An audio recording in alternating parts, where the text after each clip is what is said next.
Deja esos trapos viejos, dijo mi suegro, ofreciéndome un puesto de secretaria. No sabía que mi trabajo inútil era autenticar los textiles de su cliente más rico. Y que valían millones. Si aún no estás suscrito al canal, haz clic en el botón de suscripción y activa la campanita para no perderte ninguna de nuestras historias.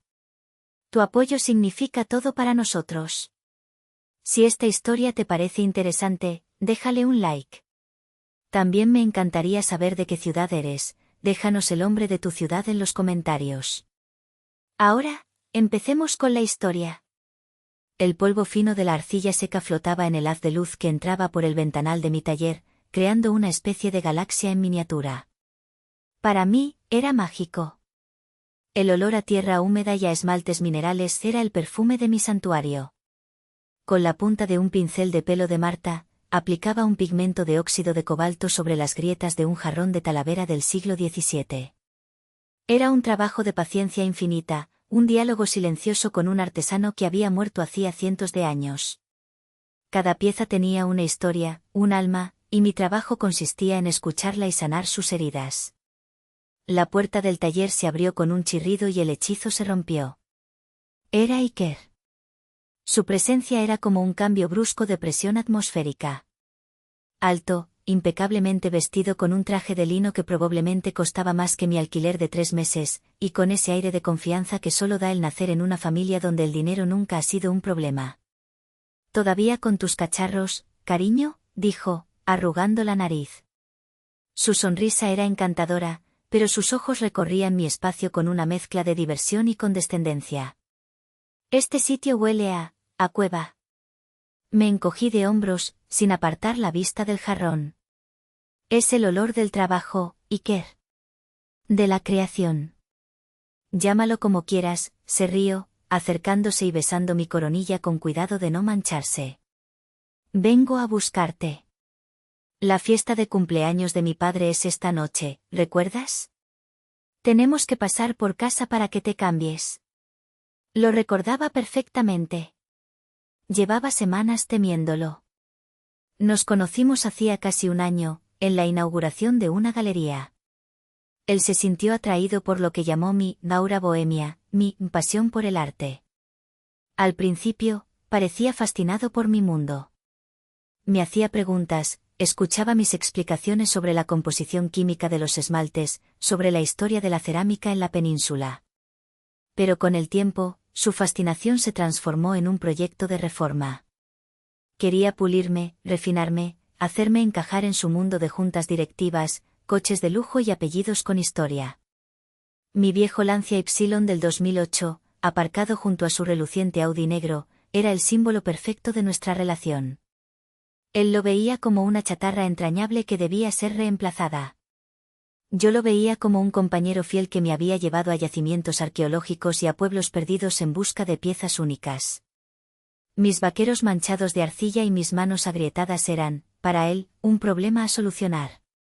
Para mí, eran las medallas de mi oficio. De acuerdo, suspiré, dejando el pincel. Dame 10 minutos para limpiar esto. Él asintió, ya mirando su móvil. Tómate tu tiempo. Pero no demasiado. A mi madre le gusta la puntualidad. Y en esa simple frase, sentí todo el peso de la noche que se avecinaba. No era una fiesta. Era una inspección. Y yo, como siempre, sería la pieza que no encajaba en la colección. Llegamos a la imponente casa de sus padres en las afueras de la ciudad, un mastodonte de arquitectura moderna con enormes cristaleras que reflejaban un jardín geométricamente perfecto. Cada vez que entraba aquí, sentía que debía disculparme por existir. Lo que Iker y su familia no sabían era mi pequeño gran secreto. No era el valor de mi trabajo, no. Era algo mucho más íntimo. Mi abuela materna, mi Amona, era de un pequeño caserío cerca de Guernica. Pasé todos los veranos de mi infancia con ella, y me habló en euskera desde el día en que nací. Lo hablaba con la misma fluidez que el castellano, pero nunca se lo mencioné a Iker. Él siempre hablaba de sus raíces vascas con una arrogancia que me irritaba, como si fuera un club exclusivo. Decidí guardarme mi llave de entrada para mí. Era mi pequeña rebelión silenciosa. Al entrar, Mayalen, su madre, y Leire, su hermana, estaban en el vestíbulo, supervisando los últimos detalles.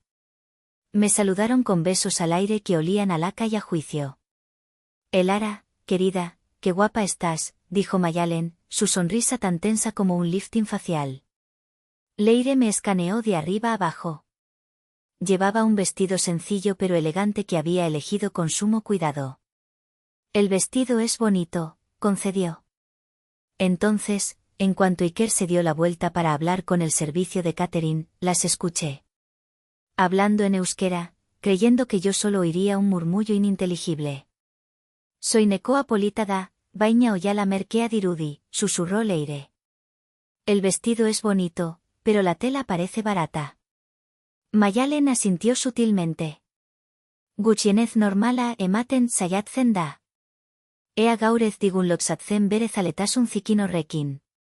Al menos intenta parecer normal. A ver si hoy no nos avergüenza con ese hobby sucio suyo. Mantener la sonrisa en mi rostro fue uno de los mayores actos de autocontrol de mi vida. Sentí la sangre subir a mis mejillas, una oleada de calor y humillación. Asentí y les di las gracias en perfecto castellano, como si solo hubiera recibido un cumplido. Iker se giró de nuevo hacia nosotras, ajeno a todo. Vio sus sonrisas falsas y mi sonrisa forzada y, para él, todo estaba en perfecto orden. No me defendió porque ni siquiera se dio cuenta de que había sido atacada. Y esa, en el fondo, era la peor parte. Para él, yo era tan simple, tan predecible, que la posibilidad de que entendiera su mundo secreto ni siquiera cruzaba su mente.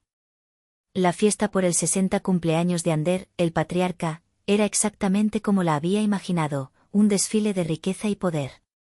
Hombres con relojes que costaban más que mi coche hablaban de fusiones y adquisiciones, mientras sus esposas, enjolladas y bronceadas, competían en anécdotas sobre sus últimas vacaciones en las Maldivas o la matrícula de sus hijos en internados suizos.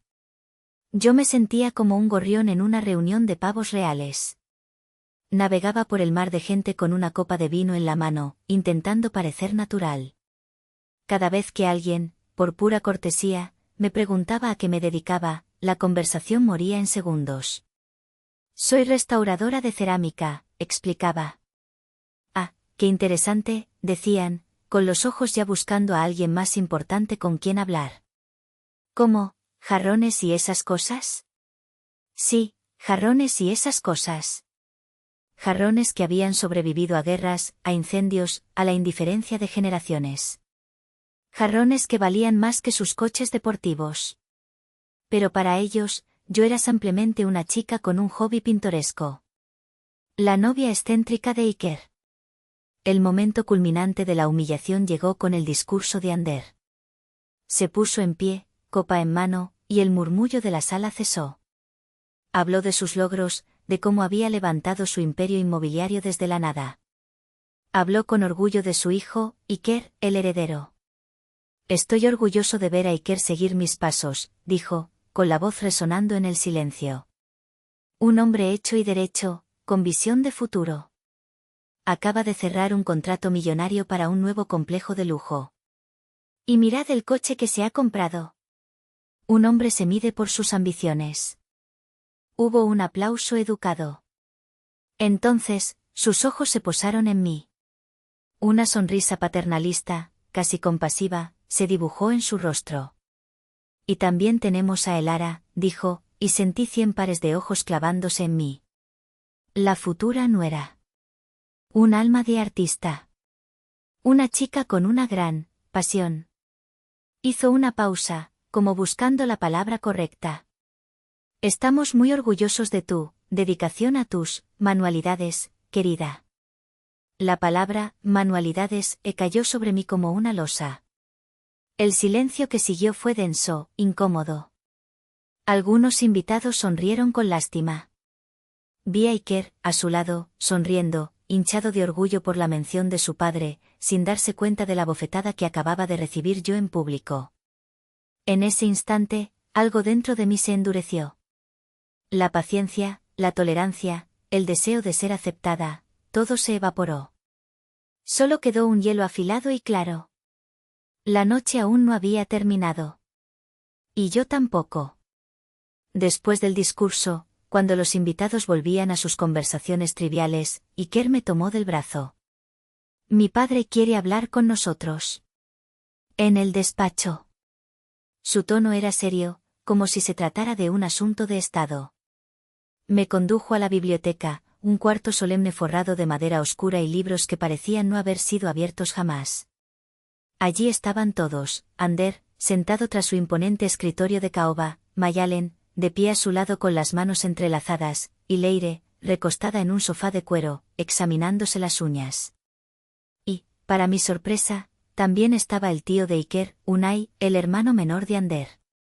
Unai era la oveja negra de la familia, un profesor de historia universitario, un hombre culto y tranquilo que, según ellos, había desperdiciado su inteligencia.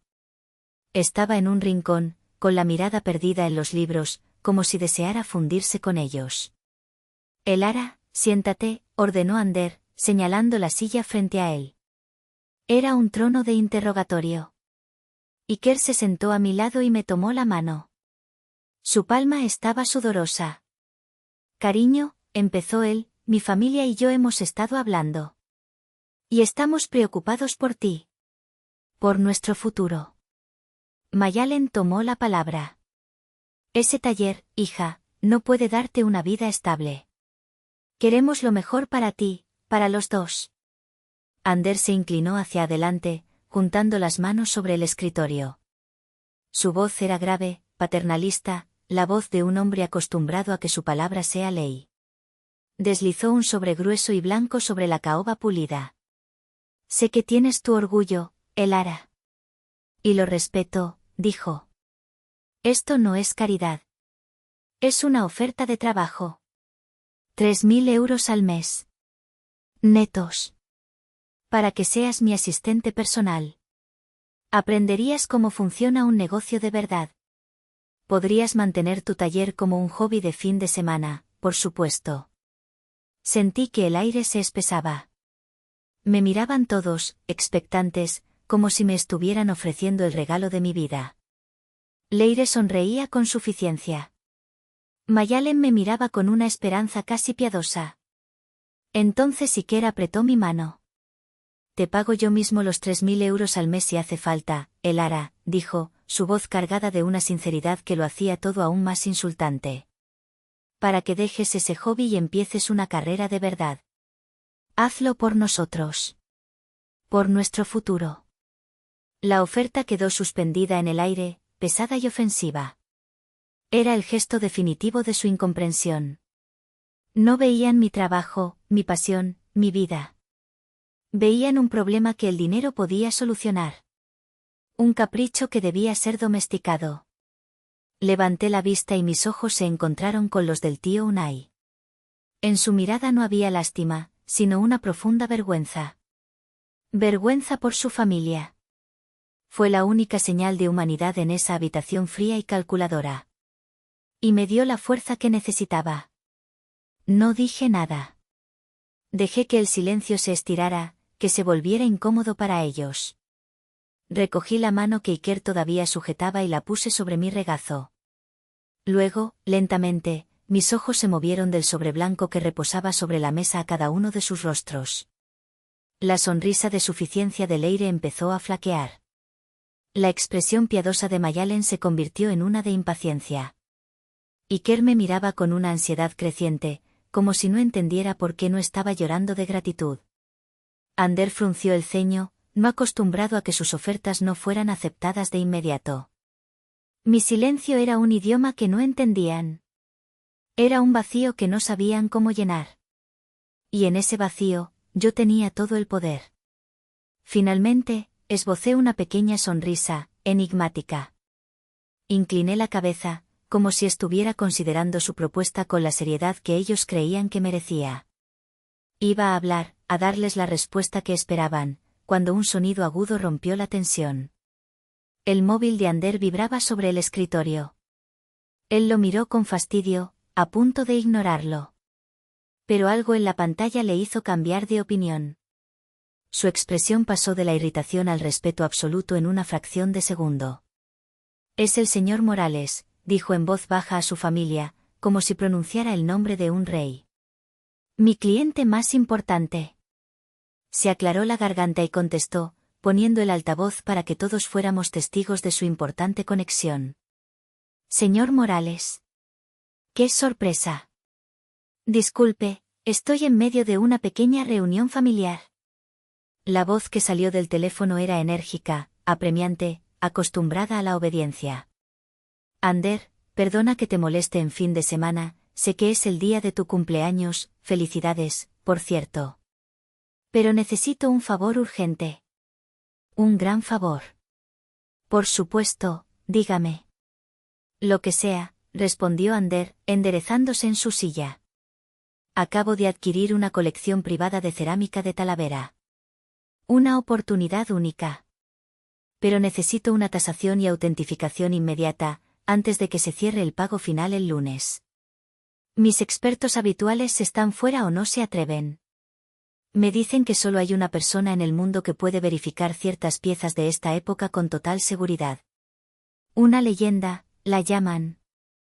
Una especie de fantasma en el mundillo. Su nombre en clave es, la alfarera fantasma. Tú tienes contactos en todas partes, Ander. ¿Tienes alguna idea de cómo puedo localizarla? Estoy dispuesto a pagar lo que sea.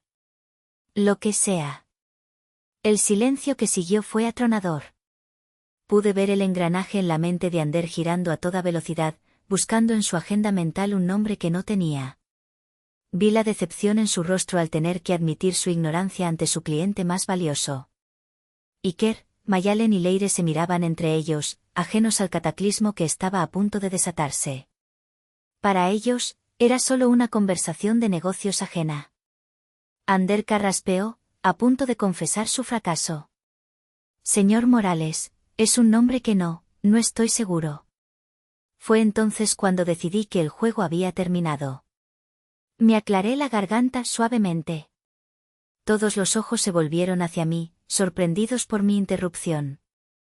Mantuve la misma sonrisa tranquila y serena. Dígale al señor Morales que la alfarera fantasma está ocupada en este momento, dije, mi voz sonando clara y firme en el silencio de la biblioteca. Hablé en un castellano perfecto, cada sílaba pulida y precisa. Pero que puede enviarle un correo electrónico a mi asistente para programar una consulta. Mi tarifa de fin de semana es de 5.000 euros la hora. Y no acepto cheques. Si una bomba hubiera explotado en la habitación, el efecto habría sido menos devastador.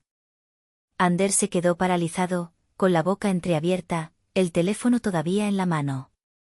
Del altavoz, la voz de Morales sonaba confusa. ¿Ander? ¿Quién ha dicho eso? ¿La has encontrado? Mayalen se llevó una mano al pecho, como si le faltara el aire. Leire me miraba con los ojos desorbitados, la incredulidad luchando contra la comprensión en su rostro.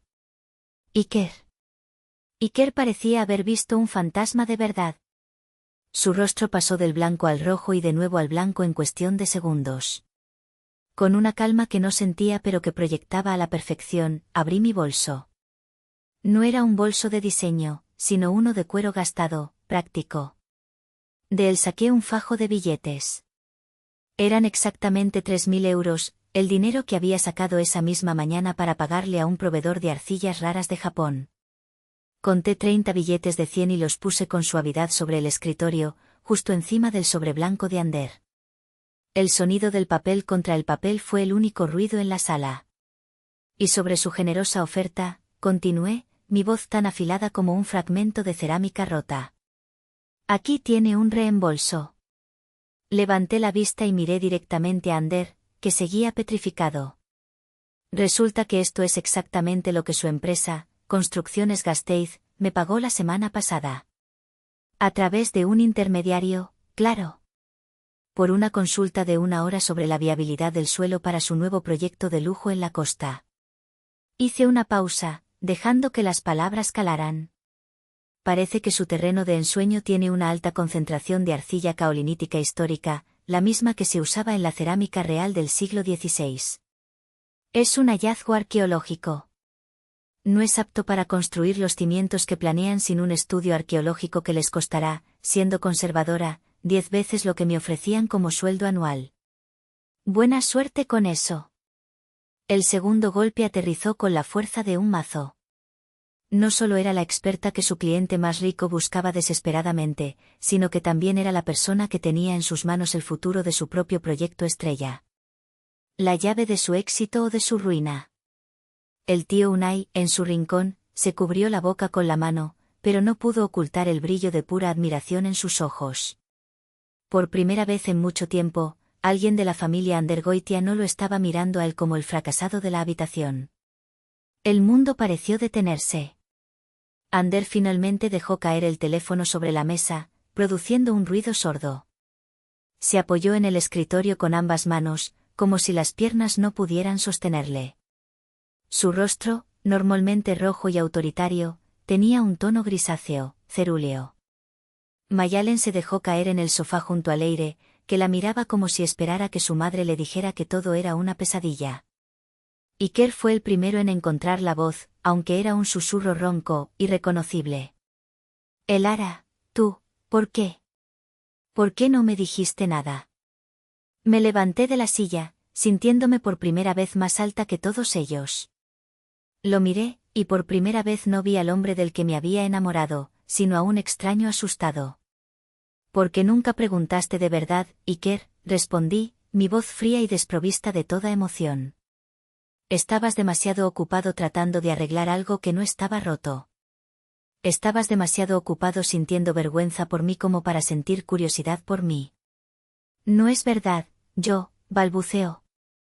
¿No es verdad? Le interrumpí. ¿Cuántas veces has llamado a mi trabajo, tus cacharros? ¿Cuántas veces has cambiado de tema cuando intentaba hablar de ello? ¿Cuántas veces has deseado que fuera otra persona? Él no pudo responder. Simplemente me miraba, con una mezcla de pánico, herida y una incipiente y terrible comprensión. Había estado saliendo con una reina, tratándola como a una peón. Y acababa de darse cuenta de que ella misma era la dueña del tablero de ajedrez. La humillación que yo había sentido durante meses se reflejaba ahora en su rostro, multiplicada por 1000. No sentí satisfacción. Solo un vacío inmenso y gélido. Fue Ander quien rompió el hechizo, su instinto de supervivencia superando al shock. Su tono ya no era el de un patriarca, sino el de un negociante desesperado. Elara. Señorita, empezó, corrigiéndose a sí mismo. Necesitamos ese informe geológico.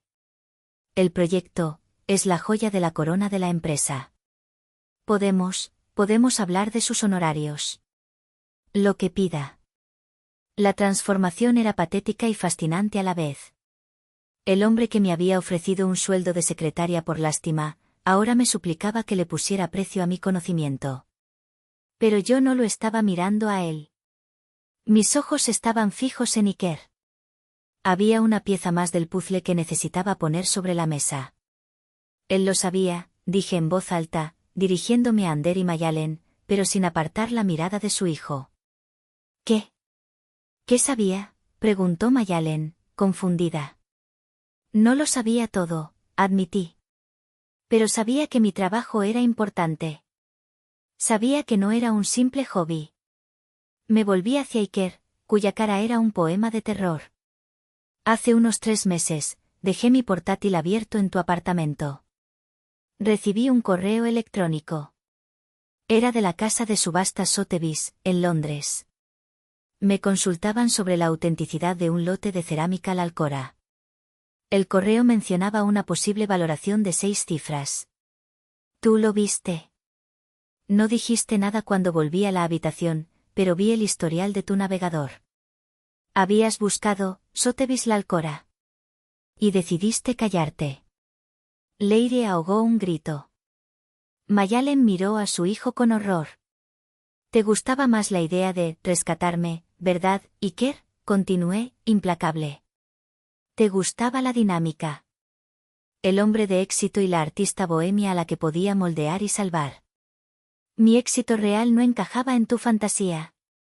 Así que lo ignoraste. Esa fue la traición final. No la ignorancia, sino el engaño deliberado. No la condescendencia, sino la manipulación. Había elegido mantenerme en la oscuridad para poder sentirse él el sol. Me acerqué a Iker, que seguía inmóvil, destrozado. Por un momento, casi sentí lástima. Casi. Se acabó, Iker, le dije en voz baja, para que solo él lo oyera. No hay nada que arreglar aquí. Luego, me giré para enfrentarme al resto de la familia. Mi voz volvió a ser fuerte y clara. Ustedes miden el valor de una persona por el saldo de su cuenta bancaria, por la marca de su coche o por el código postal de su casa. Yo lo mido por la pasión, la integridad y el respeto. Y créanme cuando les digo que, en mi libro de contabilidad, todos ustedes están en bancarrota. Mi mirada se posó por última vez en el tío Unai, que me observaba desde su rincón con una tristeza infinita. Me dirigí a él, y solo a él. Y por primera vez en toda la noche, hablé en el idioma secreto que nos unía. Eskerrik asko zure isiltasun duinagatik, Osaba, le dije. Gracias por tu digno silencio, tío. Una pequeña y melancólica sonrisa se dibujó en sus labios, y asintió levemente. Fue un puente invisible de comprensión en una habitación llena de ruinas. El único miembro de esa familia que tenía una riqueza real, la del conocimiento y la empatía, era el que ellos consideraban pobre. Sin decir una palabra más, me di la vuelta. Cogí mi bolso, dejando los 3.000 euros sobre la mesa como un monumento a su arrogancia. Y salí de la biblioteca, dejando atrás el silencio de su mundo hecho añicos. Unas semanas más tarde, el aire en Ginebra era frío y limpio. Estaba en el escenario de una de las subastas de arte más prestigiosas del mundo.